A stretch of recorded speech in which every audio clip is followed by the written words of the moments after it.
What's up everybody, we're back. In this video, I'm going to show you a couple ways you can fix a common problem on most guitars. Odds are you already have everything you need to get this done. And I have a bunch of guitars that need this, to be honest. We're going to be fixing loose and ripped out strap buttons. Let me get a table and we'll get into it. So if you ever gig or even use a guitar strap, you're going to have loose strap buttons at some point. That's just normal wear and tear. And it's not really a good idea to just use a bigger screw, especially if you're using some kind of strap lock system that has a very specific size screw. And you could just put glue in and let it dry, but we're going to do something a little more secure. We're going to be using some toothpicks. So this strap button is loose right now. So let me change the camera angle and we'll get into it. All we're gonna do for this is remove this screw, stick a toothpick in, break it off, and then put the screw back in. That should give us enough new wood material in there for the screw to have something to bite onto and be secure. So we have the screw out, now we're gonna stick the toothpick in, then just break it off.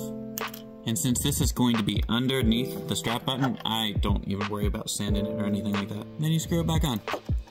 And there you go, it's nice and secure. And honestly, that'll work most of the time. That's all you need to do. But for my other guitars, I'm gonna go the extra step. I stole the strap buttons off of this guitar a long time ago to use on another one.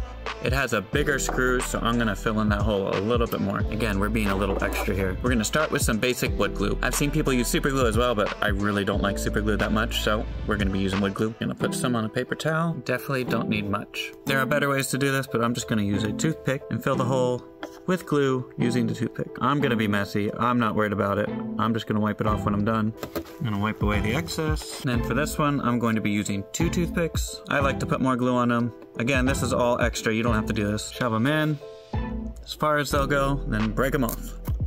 And then again, come in, wipe the excess.